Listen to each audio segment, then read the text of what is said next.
6월 19일 생생 주식입니다. 한국 증시 이번 주는 전반적으로 매물 소화를 거치는 그런 모습이 많았고요. 어제도 양시장 모두 약세로 마감됐죠.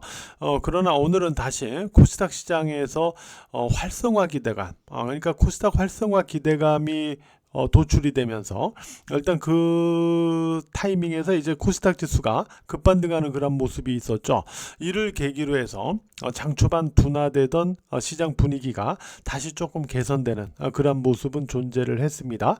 자, 어떤 모습으로 마감이 됐는지 하나하나 우리가 살펴보는 그런 시간을 갖도록 할게요.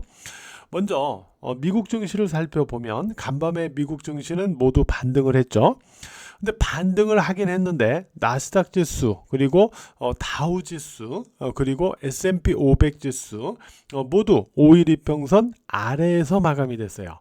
그러니까 항상 우리가 어떤 단기적인 어떤 흐름을 체크하더라도 단기적인 지지가 있고 저항이 있을 거 아니에요.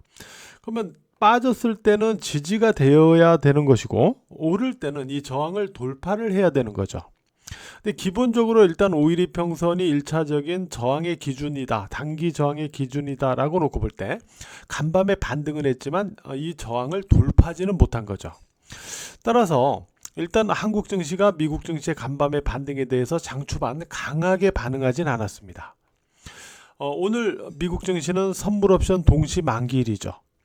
선물옵션 동시 만기일에 과연 5일 이평선 돌파로 움직일 거냐 아니면 5일 이평선에 저항되면서 되돌릴 것이냐 여기에 따라서 월요일 한국 증시에 영향을 주겠죠.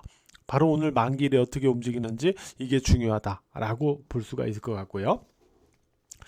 미국 증시가 간밤에 반등할 때 보면 마이크론의 급반등이 있었죠. 마이크론은 실적이 상당히 호조가 나왔고 향후 실적에 대해서도 긍정적인 전망을 내놨죠. HBM과 레거시 반도체 모두 업황이 호조되고 있다는 걸 확인시켜줬죠. 그리고 CPI가 예상치를 밑돌았죠. 시장 예상치가 전년 동월 대비 3.1% 상승했는데 3.1% 상승을 시장은 예상을 했었죠. 근데 실제로 얼마로 나왔냐면은 2.7% 상승으로 나왔죠. 그래서 예상치보다 둔화됐다라는 부분은 있었지만은 이상이 셧다운의 여파로 표본 자료를 갖다가 충분히 수집하지 못한 결과다라는 부분이 또 나오면서 약간 여기에 대해서 부정적인 그런 시각도 나왔죠.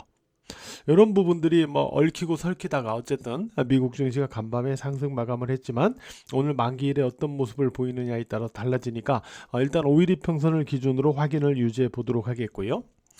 자, 한국 증시를 갖다 놓고 볼 때 말씀드린 대로 장 초반에는 사실 코스닥 지수가 마이너스로 전환되고 코스피 지수도 거의 보합적으로 둔화되면서 그렇게 썩 좋지는 못했어요. 그렇게 아주 뭐 긍정적이지는 못했다라고 볼 수 있죠. 근데 장중에 또 뭐가 나왔냐면 바로 이게 나왔죠. 이 내용이 나오면서 코스닥 활성화 방안에 대한 어떤 기대감이 또 이렇게 부각되는 그런 모습이 나타났어요. 일단 어떤 내용이 나올 것이고 그 내용에 대해서 시장이 어떻게 해석하느냐 여기에 따라서 또 후속적인 시장 흐름의 반응이 달라지겠지만은 어쨌든 이 기대감을 가지고 코스닥 지수가 갑자기 급반등하는 그런 모습을 보여줬거든요. 자, 우리가 3분봉으로 보면은 여기에서 급반등이 나왔죠. 그죠? 여기에서 이렇게 마이너스권에서 갑자기 급반등하면서 이렇게 올라갔죠. 그러면서 일단 시장 분위기가 살아났고 둔화되던 코스피 지수까지 같이 살아났어요. 다만 코스피 지수는 오늘 음봉입니다. 상승 마감이긴 한데 오늘 양시장의 수급을 보면요 이렇게 나왔어요. 자, 코스피에서는 개인과 외국인이 순매도, 기관이 매수를 많이 했죠. 그리고 코스닥에서는 개인이 순매도하고 외국인과 기관이 순매수했어요. 뭐 이렇게만 놓고 본다면 수급상 오늘 마감이 나쁘진 않아요. 어쨌든 메이저가 매수한 거니까. 다만 코스피 같은 경우는 외국인 중심에서 막판으로 비차익 그러니까 차익은 프로그램 매수가 들어왔는데 비차익으로 프로그램 매도가 좀 확대되면서 끝났어요. 그래서 이런 부분이 조금 불안정한 요인들은 있습니다. 그러나 전반적으로는 그래도 오늘 양시장에서 특히 코스닥 메이저가 매수했다는 점에서는 뭐 긍정성을 부여할 수는 있을 것 같아요. 그러면 오늘 어떻게 마감됐느냐, 그리고 어떻게 후속 흐름이 나타나야 되는가, 이 부분과 관련해서는 코스피 같은 경우는 제가 계속해서 말씀드렸어요. 지금은 상승 파동 영역이 아니고 과열 해소가 지속되는 그런 구간에 있기 때문에 중요한 거는 지킬 자리를 지키는가, 얼마나 올라가는가가 아니라 지킬 자리를 지키는가 라고 그랬고, 그 확인점이 1차적으로 21 이평선, 그리고 2차적으로 전저점이다 이렇게 말씀드렸죠. 자, 오늘 보면은 21 이평선이 어제 21 이평선 아래로 마감됐죠. 그러나 양선이었죠. 그리고 오늘도 21 이평선 약간 아래로 마감됐어요. 약간 아래, 그러나 위에서 아래로 마감이죠. 그러니까 21 이평선을 고점 저항으로 해서 떨어지는 음봉은 아직 없는 거죠. 이때도 우리가 그 체크를 했는데 아직은 그건 없어요. 그래서 21 이평선을 놓고 공방을 벌이고 있다 이렇게 봐야 됩니다.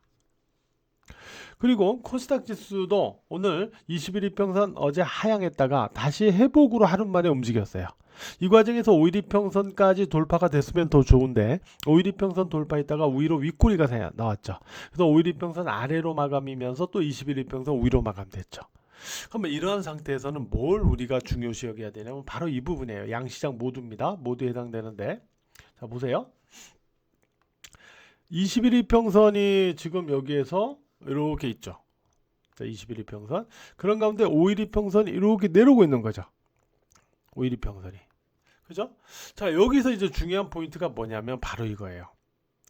5일 이평선, 21 이평선을 깨고 내려가는 단기 데드 크로스가 발생된다. 그러면서 지수가 여전히 이 아래에 있다 라고 할 경우에는 단기 매물 소화가 좀 더 추가로 연장될 가능성이 높다는 소리예요. 만약에 단기 매물 소화가 이 정도에서 끝난다면 내려돈 5일 이평선을 이렇게 데드 크로스 직전에 이렇게 돌려줘야 됩니다. 이렇게 돌려주려면 어떻게 돼야 돼요? 지수가 5일 이평선 위에서 움직여줘야 돼요. 그러니까 위에서 움직이면서 올라가 줘야 돼요. 다음 주 초반에 5일 이평선 위에서 출발해서 위로 올라가 줘야 돼요. 그래야 이 모습이 나옵니다. 그러면 단기 매물소가 어느 정도 완성되는 거예요. 그러나 그러지 못하고 5일 이평선, 21 이평선 뚫고 내려가는 단기 데드 크로스가 나오고 지수가 그럼에도 불구하고 그 아래에서 움직이고 있어요. 그러면 이거는 단기 매물 소화가 추가로 더 진행된다는 소리예요. 바로 다음 주 초반에는 기술적인 모습은 양시장 모두 바로 이 부분을 확인을 하셔야 됩니다. 알았죠? 그렇게 일단 말씀을 드리도록 하겠고, 자, 종목과 관련해서는 일단 앞서서도 말씀드렸지만은 자, 그러면 지수는 두 가지가 다음 주 초반을 결정한다고 그랬죠? 만기일 미국 증시의 흐름 동향, 그리고 코스닥 활성화 방안의 어떤 내용, 그죠? 거기에 대한 반응. 예. 그리고 종목에 있어서는 마이크론의 실적 호조가 나왔는데 아까도 말씀드렸지만 HBM과 레거시 반도체 모두 업황이 호조되고 있다는 게 확인됐다라고 그랬잖아요. 그래서 저도 앞선 방송에서도 그랬어요. 반도체 관심의 끈을 아직은 놓으면 안 된다. 그죠? 그래서 장이 지금은 아직 실질적으로 올라가는 구간은 아니잖아요. 다시 재상승이 실질적으로 만들어질 때는 반도체가 분명히 어떤 역할이든 할 것이다. 왜? 업황이 호조되고 있기 때문에. 이런 말씀 드렸었죠. 기억나시죠? 그 마인드는 계속 유지를 해 나가셔야 됩니다. 자, 일단 삼성전자는 102,000원의 기준점 여전히 우에서 움직이고 있어요. 맞죠? 여전히 기준점 우에서 삼성전자는 움직이고 있어요. 반면에 SK 하이닉스는 오늘 고점 저항이 얼마예요? 고점이 57만원. 제가 57만원 당 얘기했죠. 이거 아무렇게나 얘기한 게 아니죠. 지금 57만원이 계속 저항점으로 작용하고 있죠. 이게 돌판착이 먼저 만들어져야 돼요. 물론 이것만 갖고는 안 되죠. 또 60만 7천원까지 돌판착을 해야 된다고 그랬죠.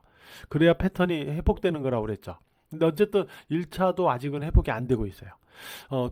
이걸 기준으로 계속 일단 대형주, 반도체 대형주들의 흐름은 유지해 나갑니다. 삼성전자가 지금은 여전히 유리한 입장에 있는 거예요. 그리고 우리가 두 가지를 또 확인을 해 나가야 됩니다. 일단 첫 번째로는 1월 초에 또는 1월 달에 있는 부분들이죠. 하나가 CES 2026이죠. CES 2026. 자, 여기에 일단 참가하는 기업들, 참여하는 기업들에 대한 관심, 이게 필요하죠. 일단 CES 2026에 지금까지 참가를 밝힌 기업들을 우선적으로 봐나가야 돼요. LG전자, 그리고 현대위아 이런 종목들이 참가를 할 것으로 참가를 한다고 이미 예고를 했죠. 그리고 또 뭐가 있냐면 JP모건 헬스케어 컨퍼런스가 있어요. JP모건 헬스케어 컨퍼런스. 이거는 제약바이오 세계 최대 행사죠. 요게 1월 초에 있습니다. 이 JP모건 헬스케어 컨퍼런스에서는 기업별 기술 수출 등과 관련된 어떤 빅딜 이런 것들이 또 있을 수 있고요. 사업 계획, 앞으로의 사업 계획에 대한 어떤 발표, 뭐 임상에 대한 어떤 발표, 계획 발표, 뭐 이런 부분들이 있기 때문에 이런 쪽과 관련된 바이오 관련주, 제약 바이오 관련주도 선별적으로 우리가 이제 12월 후반으로 가면서는 좀 관심을 단기적으로 가져볼 필요가 있다. 또 이렇게 볼 수가 있겠죠. 로봇 쪽에서는 오늘 SPG는 11월부터 로봇 쪽의 대장주 역할을 하고 있다라고 제가 말씀드렸죠. 대장주 역할을 하고 있죠. 이 종목이 오늘 또 급반등을 했죠. 아까 코스닥 활성화 방안 나오면서 이 종목이 또 급반등을 했어요. 어제 21 이평선 지지받고 급반등했는데, 여기서 중요한 거는 만약에 이 종목이 수요일의 음봉고점을 돌파하지 못하고 다시 5일 이평선 하향한다. 이러면 이거는 흐름의 쌍봉이 되기 때문에 물량 축소의 요인이에요. 그러나 수요일 음봉의 고점을 넘겼기 때문에 일단 괜찮았어요. 그러다 보니까 다른 로봇 관련주, 뭐 레인보우도 그렇고요. 그죠? 이런 어떤 다른 로봇 관련주들이 또 반등으로 동반해서 했죠. 반등으로 움직였죠. 그래서 전체적으로 로봇 관련주들도 오늘 조금 반등하는 그런 모습들이 있었습니다. 물론 아직까지는 로봇 쪽은 매물 소화가 병행되는 그런 성격이 섹터 전반적으로 많긴 해요. 그래도 이런 쪽이 다시 살아날 수 있는지, 바이오, 로봇, 반도체 이쪽이 다시 살아날 수 있는지 이를 중심으로 해서 시세는 다음 주에도 체크를 해 나간다라고 생각을 하시면 될 것 같습니다. 자, SPG 같은 경우는 이제 5일 이평선을 다시 깨고 내려가면 안 돼요. 곧바로 5일 이평선을 이제 깨면 안 돼요. 지지로 유지해야 돼요. 네. 자, 어쨌든 이런 부분들을 중심으로 이 세 가지 섹터, 반도체, 로봇, 그 다음에 바이오. 여기 하나 더 한다면은 뭐 증권주나 이런 금융 쪽, 이런 쪽, 또 연말 배당과 관련된 종목들, 이런 쪽을 중심으로 다음 주에는 관심을 가져가야 되겠다. 이렇게 말씀을 드릴 수 있을 것 같습니다. 주식장인 12월 가격 할인과 무료 기간 추가로 제공하는 부분, 이 이벤트가 오늘 마감됩니다. 자, 오늘까지 가입을 하셔야만 이 혜택을 받으실 수가 있어요. 관련 내용은 카페 공지사항을 참고해 주시기 바랍니다. 카페 주소 잘 확인하셔서 가짜 카페에 쏙지 마시고요. 오늘 하루도 그리고 이번 주도 매매하시느라고 모두 고생 많으셨어요.